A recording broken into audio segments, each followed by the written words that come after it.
Thank you, Jesse. Thanks for having me. Of course. So how concerned are you about Israel spying on the United States and freelancing in Lebanon? Well, look, I think obviously the Israelis and the Israelis and the United States, we have a lot of shared interests, but we also have some situations where our interests diverge. And I think where the president has been very clear here is that while Israel obviously has some objectives that it has, the United States' main objective in Iran is to ensure that Iran does not have a nuclear weapon. And we've actually, thanks to what's happened over the last few months, but really over the last year and a half, we've created the space necessary where the president believes, and I think that he's right, that we can get the long-term settlement to Iran's nuclear deal. Now, Israel may like that, they may not like that, but fundamentally, we think this is in the best interest of the United States of America. So we're going to keep on pursuing it because that's what the President of the United States was elected to do. That's what we have to do in order to properly serve the American people. Do you think the Iranians are trying to play us at the negotiating table? Well, I think, Jesse, everybody's always trying to play everybody. I think the president's attitude on this is we have to verify, of course. One of the most important things to whether this ultimate settlement is a success is not what the Iranians write on the paper, but whether they actually comply with some of the requirements of the settlement that we come up to. I think it's very important, and this is one of the big differences. You always hear people talk about the Obama deal and what went wrong with it. The number one thing that went wrong with the Obama deal, Jesse, is that there was not a proper inspections regime to ensure that the Iranians could never build a nuclear weapon. And that's one of the big differences between what happened then and what the President of the United States would get to, assuming we're ultimately able to make a deal. So I don't assume that anybody's acting in good faith. Obviously, we've been very involved in these negotiations, Jesse. We're going to take the attitude of accomplish the president's mission, but verify over the long term that the Iranians are keeping their end of the bargain. It's a tall order, but it's one that the president has put us in a good position to achieve because let's be honest, Jesse, the Iranians don't want this war to continue. It's not in their best interest. And I think they're coming to the table, putting some real things on the table. We're, of course, going to verify it. But if we get to this deal, it's going to be a home run win for the American people.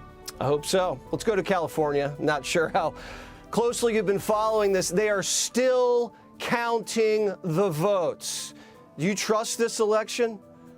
Fundamentally, the problem here with this whole thing is how is it that you had, Karen Bass was in first place, Spencer Pratt was in second place, and then this other woman was in third place.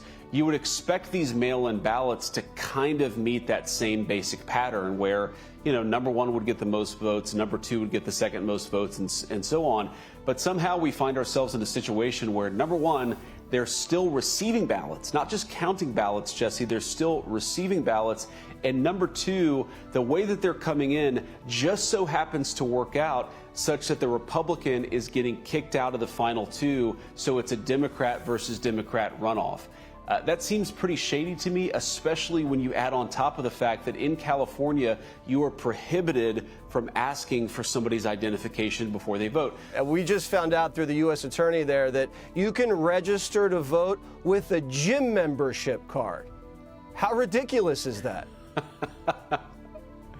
Well, and of course, we know that Gold's Gym would probably hand out a gym membership to anybody who's willing to pay, including, for example, an illegal alien. We joke about this, Jesse, but that's why these elections don't have the legitimacy they need, is because if you're going to give a card to anybody who's willing to pay $10 a month for a gym membership, then you're not actually going to ensure that that person is legitimately able to vote. This is why we have, for example, photo ID to get on an airplane so that airplane rides are safe. This is why we have photo ID to purchase alcohol to ensure that you're the proper age. It's insane that we have a state not only that doesn't ask for your identification, but will throw you in jail if you're an elections official who is asking for identification. So you're the fraud czar now. House Oversight just came out with a report that said that Tim Walz was warned repeatedly that there was fraud, and he kept the money flowing because he didn't want to be called racist. That sounds like a crime to me. Is that a crime? Well, I'm going to let the law determine what's a crime and what's not. We're certainly going to investigate this, Jesse, and I guess now I can make a bit of breaking news because I left the White House to come here to do this interview with you. And before I did, we actually referred this particular case to the Department of Justice for a full criminal investigation. We are not going to do what the Biden administration did and make judgments of the law before all the facts are in. But here's what's particularly troubling about this to me is Jesse, you had people within Governor Walz's office who were saying, you know what, this looks like fraud. It looks like these Somalian illegal immigrants are doing something that's very shady. And then you had people who shut them down, who shut these whistleblowers down and said, you know, you're a racist or you're a xenophobe for asking questions about where taxpayer money is going.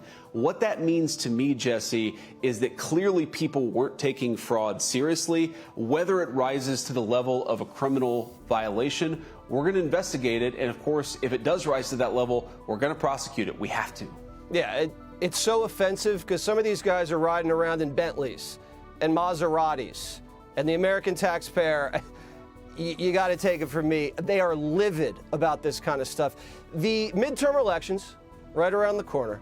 The Democrats have nominated Tallarico and Plattner to win back men, Mr. Vice President. Is that going to work? I'm probably the worst person to ask how the Democrats can win votes, Jesse. But look, my free political advice to Democrats is very simple. It's just nominate normal human beings. Don't run on men playing in women's sports. Don't run on letting illegal immigrants flood our country. And don't run on letting fraudsters in Minnesota take advantage of the American taxpayer. And you guys would do a lot better. I don't know why Democrats can't just find normal, well-adjusted candidates, whether men or women. I think they would do a lot better. But I'm not complaining, Jesse, because I think it puts our party, my party, in a much better position to perform in the midterms. As you know, Jesse, midterms are always very tough for the party in power. If you go back historically, even when the country's been doing very well, midterms are pretty bad for the country or for the party that's in power. But I think we have a great chance. Number one, because the president has delivered on so many of his core campaign promises. But number two, it's because the Democrats can't seem to nominate normal people to ask for the American people's vote. Maybe normal people don't want to run as Democrats. That's the key. I want to put this on the record, though, Mr. Vice President. Do you have any concerning tattoos that we don't know about? Jesse, if I had any concerning tattoos, I think the mainstream media would have talked about it ad nauseum 2 years ago. I actually have no tattoos, Jesse, for one simple reason. I was going to get a tattoo before I showed up to Marine Corps boot camp of the Eagle, Globe, and Anchor, the famous Marine Corps emblem. And I had a recruiter who told me that if I showed up to boot camp with a Marine tattoo, I would get absolutely eviscerated by the drill instructors. So I didn't get the tattoo then or ever. I am tattooless. Okay, good. For your own safety, that was probably good. Mr. Vice President, we'll be right back with you. Thank you.